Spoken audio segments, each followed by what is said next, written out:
Nós somos muito gratos a Deus, porque Deus tem cuidado de nós de uma maneira maravilhosa, tem nos tratado de uma forma especial, como filhos.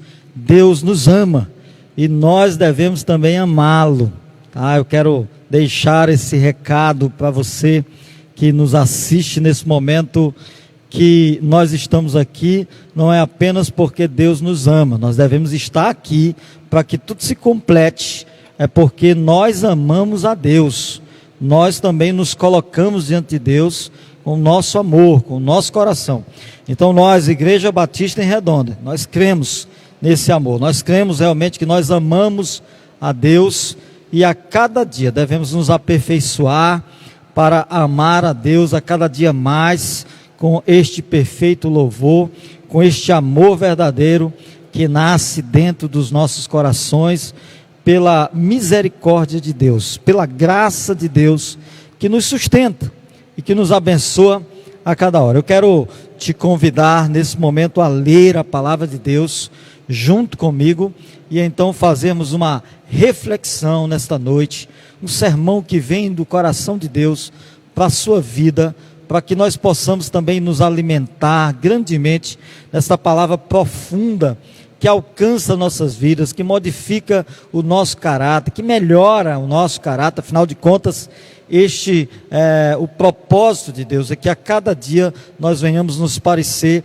cada dia mais com o seu Filho, o nosso amado Salvador, Jesus Cristo. A palavra de Deus está em Romanos, no capítulo 8, mais uma vez, a quarta mensagem aqui, a quarta lição que nós estudaremos hoje, a quarta pergunta. São perguntas retóricas, mas com um significado muito importante para nós, que irá nos ajudar a responder qual é esta esperança que nós temos dentro dos nossos corações, da nossa fé, a fé que temos no Senhor, e por isso nós precisamos aprender a responder estas perguntas. Está em Romanos no capítulo 8, no versículo 31 até o versículo 34 da palavra de Deus. Então abra comigo e leia comigo a palavra de Deus. Nesse momento iremos estar fazendo uma reflexão na palavra do Senhor. Romanos 8, 31 ao 34 diz assim: que diremos, pois, a estas coisas? Se Deus é por nós, quem será contra nós? Aquele que nem mesmo ao seu próprio Filho poupou, antes o entregou por todos nós, como não nos dará também com ele todas as coisas?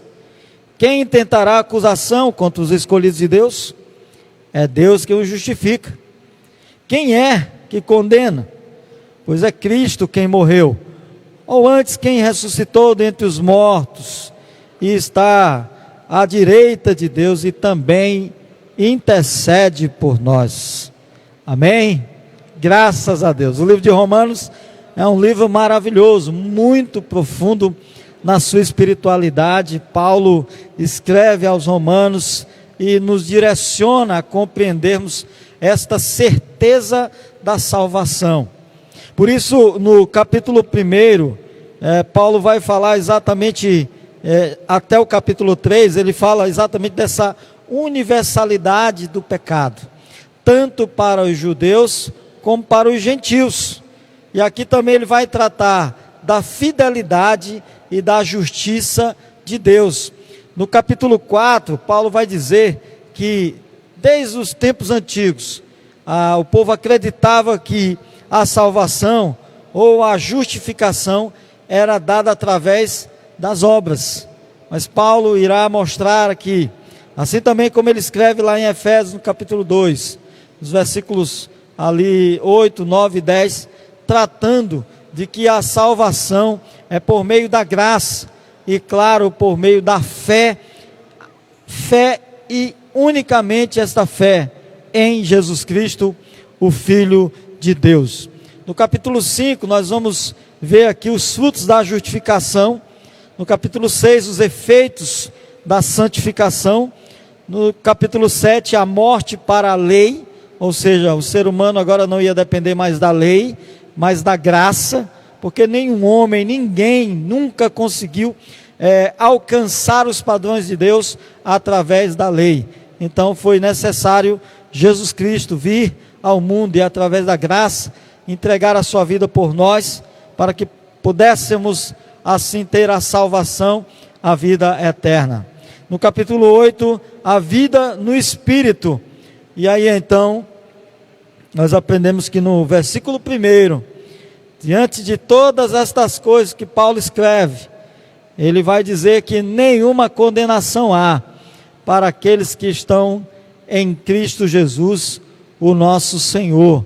Nós já fomos justificados, Jesus já pagou o alto preço por nós, por isso nós temos essa garantia de salvação.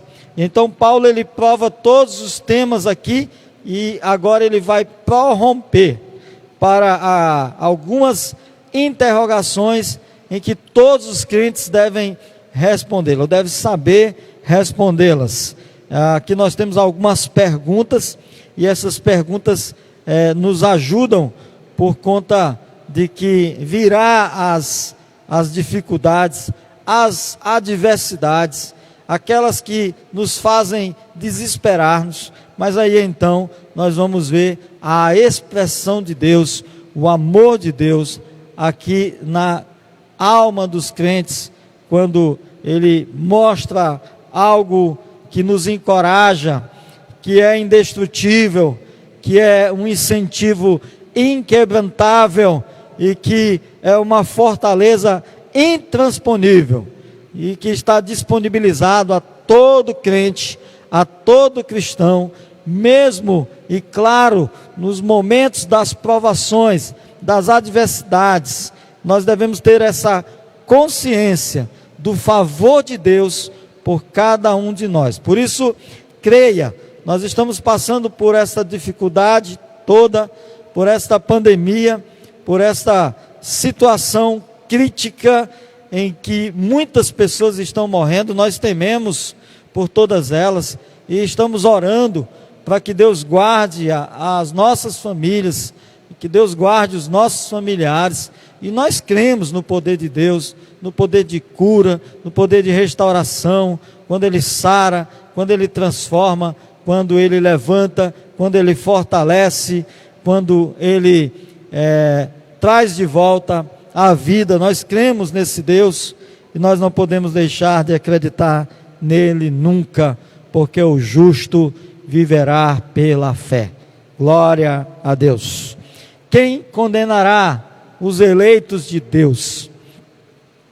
Mais uma pergunta, como eu já falei, uma pergunta retórica. A gente já sabe que ninguém, é a quarta pergunta.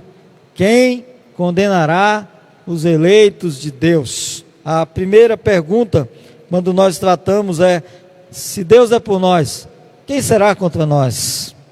A segunda pergunta é: se Deus deu o seu próprio Filho, como também não nos dará todas as coisas em Cristo? É a segunda. A terceira: quem tentará acusação contra os eleitos de Deus?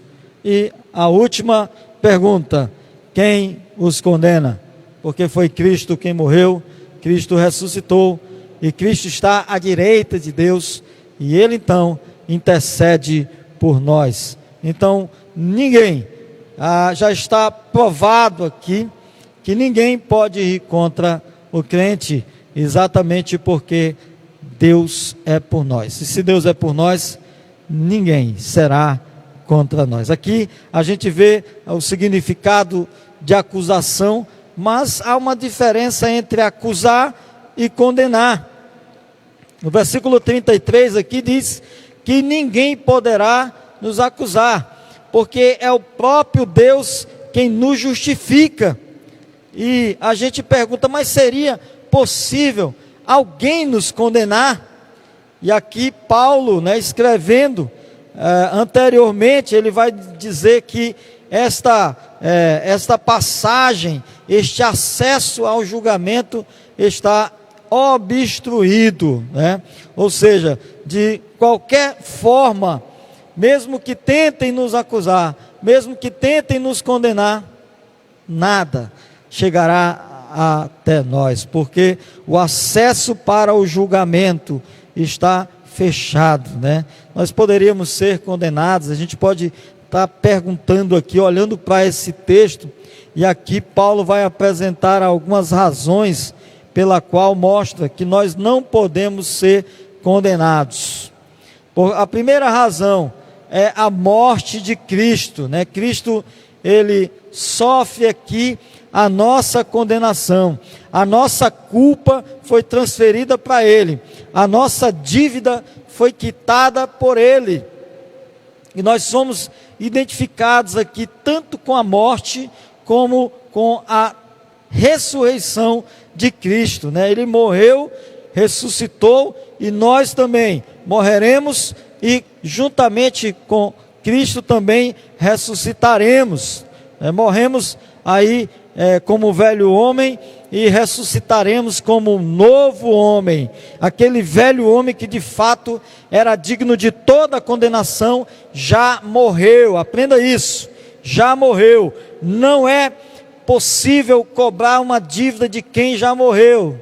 Morreu, já era, não paga dívida mais, porque Jesus já morreu a nossa morte. Ele já levou sobre si a nossa condenação, a nossa culpa, as nossas dores.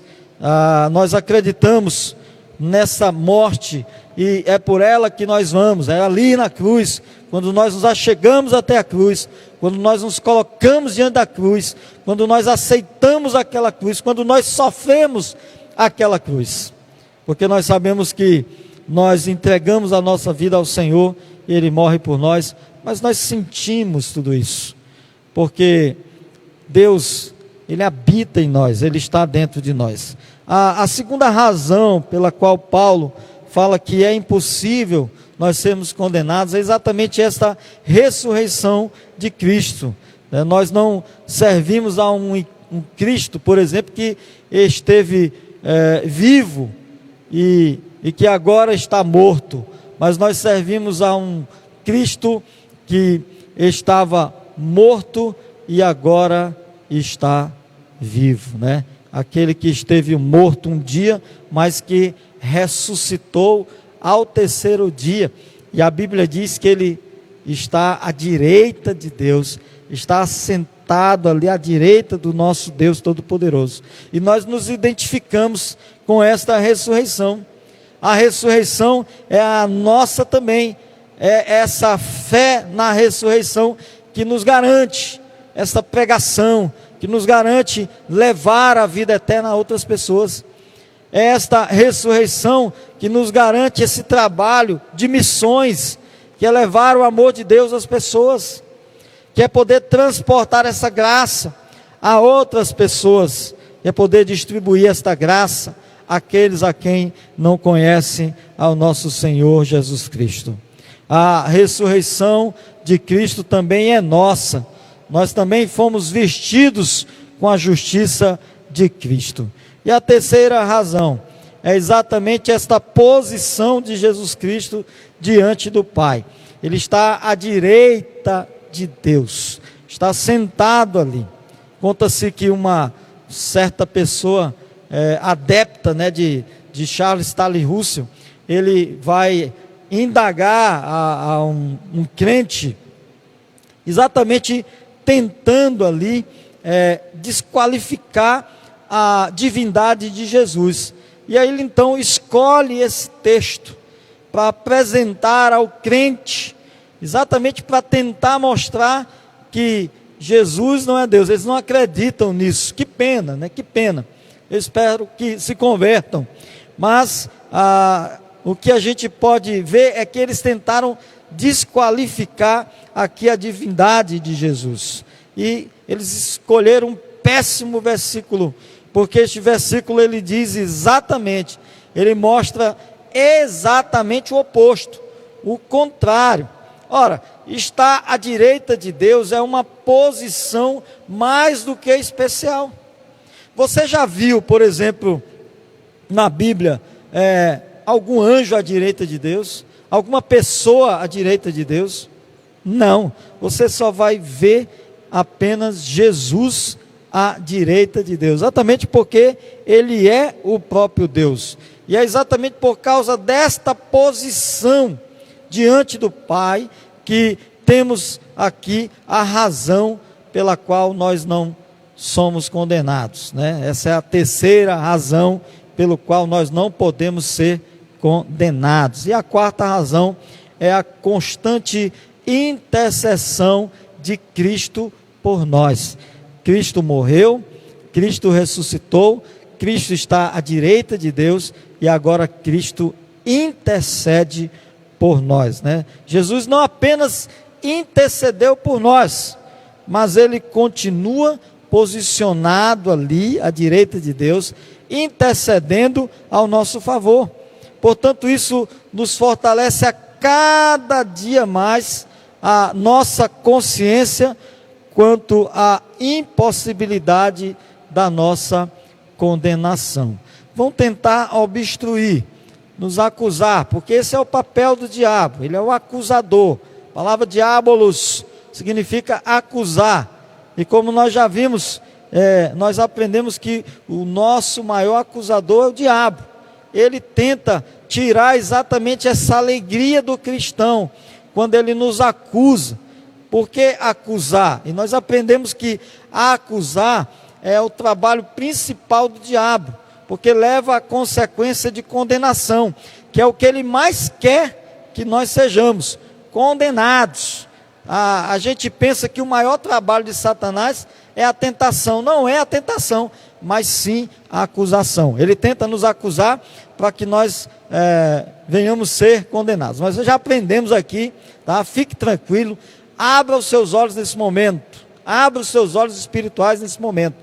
O diabo não pode nos condenar, não pode nos acusar, ele não pode intentar nada contra nós, porque se Deus é por nós, quem será contra nós? Mesmo diante de todo o pecado, mesmo diante de toda tristeza, de todo erro, de toda a injustiça cometida pelo homem, quando o homem vai até Jesus, quando o homem se coloca diante de Jesus, como alguém que necessita dessa graça, e compreende que Jesus é o único, suficiente Senhor e Salvador eterno da sua vida, acabou.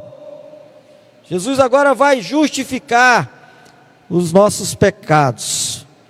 Se você prestar atenção aqui, você vai ver que Paulo está nos lembrando que não importa o quanto o diabo ou qualquer pessoa venha se esforçar tentando nos condenar, creia, você tem um maravilhoso advogado que fica à direita do juiz. Quando Paulo escreve aqui esta passagem, do versículo 31 até o versículo 39, é como se ele estivesse ali demonstrando um momento do tribunal, um momento de um acusador ali contra um réu, na presença de um juiz, ou seja, a cena de um tribunal ali, quando estaria ali os crentes, o nosso Senhor Jesus como nosso advogado, o nosso juiz, o nosso Deus, o único juiz, e claro, o acusador Satanás, né? Aquele promotor ali da acusação. Muito bem, o que nós compreendemos aqui é que o nosso Jesus Cristo, que está à direita de Deus, ele fica ali sempre intercedendo por você. Isso não significa que ele precisa falar alguma coisa, ou que ele precisa a qualquer momento, ou de maneira continuada, ali nos defendendo, dando contra-argumentos ali, pelas acusações do diabo contra nós. O fato de Cristo já estar ali à direita de Deus, já é um contra-argumento, né? Cristo estará sempre lá para nos defender. E Cristo não precisa dizer nada, como eu já falei, né? O Pai, na hora da acusação, ele vai olhar para Jesus, e com base no que Jesus fez ali por nós, na cruz do Calvário, né? Com base da sua morte ali por cada crente, Deus vai dizer: o crente nesse momento, crente nessa hora, e para sempre está sem culpa o tempo todo, né? O tempo todo. Todo pecado é perdoado, tanto os pecados do passado, como os pecados do presente, como os pecados do futuro também serão perdoados. Mas compreenda isso, não vá agora achar que, então, se eu posso ser perdoado, eu vou praticar o erro, vou pecar à vontade. Não é assim que funciona, não se engane, tá? Você que tem prazer no pecado, que não luta contra o pecado, que não sente tristeza pelo pecado cometido, você que faz isso com o seu bel prazer, você está demonstrando que você nunca teve Cristo, porque quem tem Cristo não trabalha o pecado na sua vida dessa maneira. O pecado na vida do crente deve ser como um acidente. E tem mais, o salário do pecado é a morte. Então tome cuidado, o pecado traz consequências terríveis na vida do crente. Não vá se confiar. O que Paulo está dizendo aqui é que mesmo que você venha pecar, com certeza, Cristo vai te perdoar, com certeza, sem sombra de dúvida, Deus nos perdoará. A palavra de Deus não mente, né? Se confessarmos nossos pecados a Deus, Ele é justo e fiel para nos perdoar e nos purificar de todo pecado. Por isso, nós precisamos ter essa consciência, tá bom? Eu espero que você venha descansar aqui nestas verdades. Aqui nós devemos lembrar que nos momentos mais difíceis da nossa vida, aprenda, Deus é conosco, Deus é comigo, Deus é contigo. Nos momentos mais difíceis, você pode clamar a Deus, que com certeza Deus é por você. Você se alegra com Cristo, sabendo que Deus deu tudo, né, que era necessário para a nossa felicidade. Você tem pensado nisso? Nós temos muitos projetos, nós temos muitos planos, que claro, Deus pode realizar cada um deles na nossa vida, mas tudo isso, aprenda isso, tudo isso é muito pequeno, por aquilo que Deus já fez por nós. Por isso, não baseie, não planeje, não projete a sua felicidade na tentativa de alcançar algo mais feliz, porque Deus já deu o melhor. Você já tem Jesus na sua vida. Se você entregou sua vida a Jesus e recebeu a Ele como único, suficiente Senhor e Salvador da sua vida, você já tem Cristo, e não há nada melhor do que Cristo. Não há uma alegria maior, não há uma felicidade maior do que saber de que um dia nós estaremos juntamente com Cristo para sempre. Porque eu estou falando isso porque muitas pessoas talvez possam, eu só vou ser feliz se eu me formar aqui, se eu casar ali, se eu tiver isso, se eu tiver aquilo. Isso é muito pequeno diante de Deus. Ele pode realizar todas estas coisas na sua vida. Porém, a nossa maior alegria, a nossa maior gratidão, deve ser exatamente porque nós temos Jesus no nosso coração. Graças a Deus, nós devemos nos alegrar por esta razão, todos os dias da nossa vida. Você tem dado ouvido às acusações do diabo? Ou você entende, descansa, que você já está justificado? Pois nós somos salvos, não somos salvos por aquilo que fazemos, mas por aquilo que Cristo fez e continuará fazendo por nós. E aprenda uma coisa, isto é irreversível. Irreversível. Eu quero, para encerrar, ler um texto que está lá no mesmo capítulo, nos versos 38 e 39 de Romanos capítulo 8, que diz assim: Mas em todas estas coisas, nós somos mais que vencedores, por meio daquele que nos amou. Pois estou convencido de que nem a morte, de que nem a vida, de que nem anjos, de que nem demônios, nem o presente, nem o futuro, nem qualquer poderes, nem altura, nem profundidade, nem qualquer outra coisa na criação será capaz de nos separar do amor de Deus que está em Cristo Jesus, o nosso Senhor. Amém, queridos? Ninguém nos acusará, ninguém nos condenará. E ninguém, nada nesse mundo vai nos separar do amor de Deus que está em Cristo Jesus, o nosso Senhor. Às vezes nós não nos atentamos para isso, às vezes nós não temos esta consciência, às vezes nós nos preocupamos muito com essa vida aqui, o nosso trabalho, com o dia a dia, ganhar dinheiro, ser alguém, a nossa aparência, a gente se preocupa muito com isso, e nós não buscamos compreender, abrir os olhos, de que a nossa maior felicidade está em Cristo, não há outro lugar.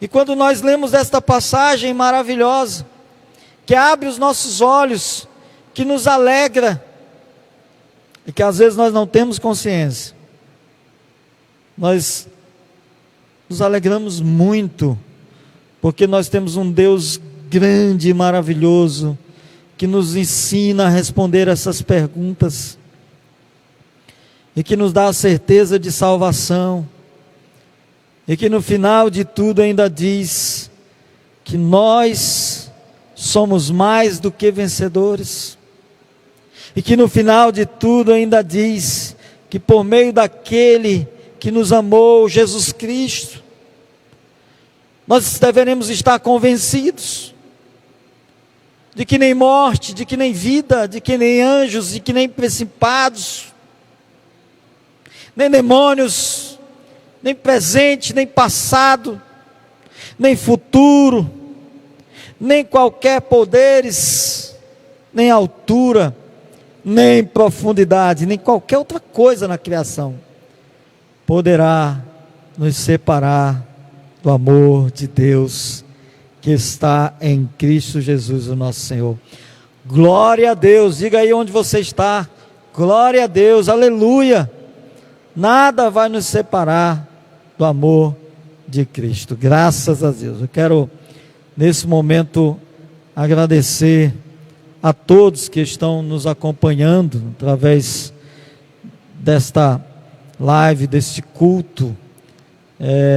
Traz para mim aí, por favor, os nomes, para que eu possa agradecer aos amados que de alguma maneira fizeram comentário, como eu já expliquei na semana passada. Nós estamos nos cultos aqui, obrigado, irmã, Deus abençoe. Nós estamos no culto aqui ao vivo, todos os domingos. No domingo pela manhã nós temos o irmão Osés, a escola bíblica dominical. Hoje quem assistiu, tenho certeza, foi grandemente edificado pela palavra de Deus, trazida pelo nosso amado irmão Osés, uma palavra maravilhosa sobre missões, sobre o papel do crente, sobre o amor de Deus por nossas vidas. Muito bom, continue assim, irmão Osés, trazendo essas reflexões para nós no domingo de manhã.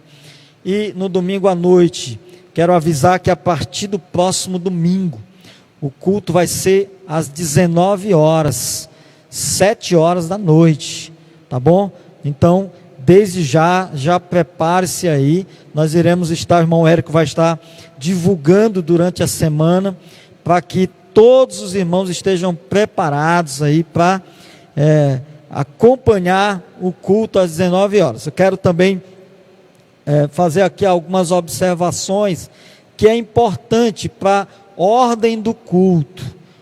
Expliquei no domingo passado, quero explicar novamente. Pessoal, qualquer comentário que o irmão quiser trazer como sugestão, nós estamos recebendo, tá bom? Se você quiser fazer algum comentário para a ordem do culto, nós estamos recebendo, mas nós estamos recebendo no privado, tá bom? No privado, não entre aqui nos comentários na hora do culto para fazer algum comentário sobre o culto, não, desse jeito não, é falta de ética, não faça dessa maneira, tá bom? Nós recebemos qualquer sugestão, mas lá no privado.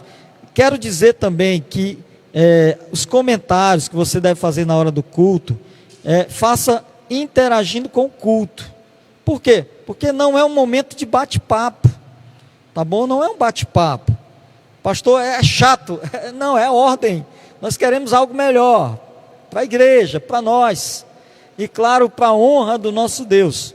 Eu imagino esses bate-papos como a hora da pregação, a hora do culto, a hora do louvor, alguém batendo papo na igreja. Eu estou fora disso aí, entendeu? E não permito e não gosto disso. Tá bom? Então, hora do culto, é hora do culto, é hora de louvar a Deus.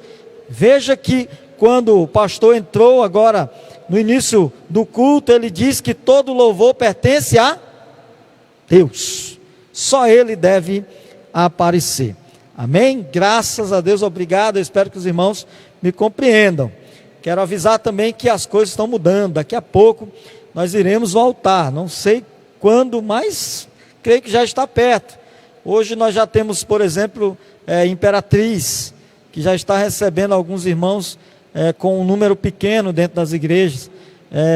Eu tive contato com o pastor Nonato Cunha também, ali em São Luís, ele também já está começando ali os cultos com um número pequeno, 30% dos irmãos, todos ali inscritos, né? Se inscreveram antes para participar do culto. Então, aqui também não vai ser diferente, é o tal do novo normal, e nós iremos ter que acompanhar tudo isso, máscara, álcool em gel ali na frente, uma pia para lavar as mãos com sabão, e aquele distanciamento, os locais, né? Então, iremos ter que cumprir a ordem, porque nós somos uma igreja de ordem também, graças a Deus. Quero mandar meu abraço aqui para Laudenê, para Geivane, para Socorro Machado, para Antônia Montoril, para Solange Azevedo, para Alessandra Guimarães, para Maria José Cardoso, para Maria Eduarda, para o Estevão, para o Tiago,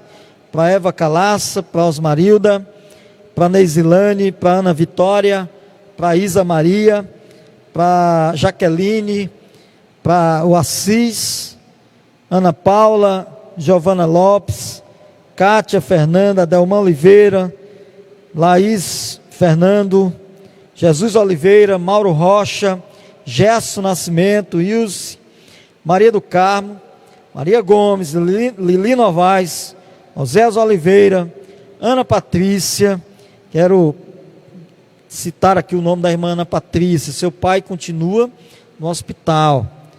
Eu peço aqui que a amada igreja, na hora de orar, lembre de estar orando aí pelo pai da irmã Ana Patrícia. Nós cremos, nós somos vitoriosos, Deus dará o melhor, tenho certeza disso. Então, vamos orar para que Deus possa estar curando ali o pai da irmã Ana Patrícia, possa estar resgatando ele ali daquele hospital, daquela cama. Quero também mandar o meu abraço para Maria de Deus, para o Françoaldo Conceição, José Bruno, Ellen Midian, Tabita Tamires, Jair Pereira, Gleice Monturil, Conceição Pereira, Jamile Rodrigues, Marlene Oliveira, Regiane Costa, lá da nossa querida Arari, Solângela Santos, Solange Nascimento, Renata Lopes, minha querida esposa, e Neisilane, né, irmã Neis. Um abraço também para o Paulo Daniel, Deus abençoe. E meu abraço também para todos aqueles que irão estar assistindo com calma os cultos que nós estamos transmitindo através do Facebook, tá bom? Nós não estamos transmitindo através do Instagram. No Instagram tem ali os convites. E nas redes sociais também, no YouTube, por exemplo, nós temos os melhores momentos. Você pode acompanhar a Igreja Batista em Redonda ali no YouTube, e você vai estar acompanhando ali os melhores momentos dos cultos. A palavra na quarta-feira, que nós trazemos com muito amor essa reflexão. Então, que Deus abençoe você. Eu quero estar impetrando aqui a bênção apostólica, agradecendo hoje o Tiago Machado, Érico, Adelman, agradecer também o nosso irmão Charles, o Vinícius, que está aqui conosco, né, está de volta a casa aqui para acompanhar, e o Ministério de Louvor, deixa eu ver aqui, Rian, Luiz Fernando, Jadelso Júnior, irmã Socorro, irmã Gleice, e o irmão Caio, né? Deus abençoe a todos, graças a Deus. E logo depois da bênção apostólica, continue, nós vamos estar louvando ao nosso Deus aqui, como Ele merece, para finalizar esse culto. Com o amor do nosso Deus Todo-Poderoso, a graça salvífica do nosso único e suficiente Senhor e Salvador Jesus Cristo, a comunhão e as ricas consolações do Santo Espírito de Deus, esteja conosco, hoje e para todo sempre. Amém, amém, amém. Deus abençoe.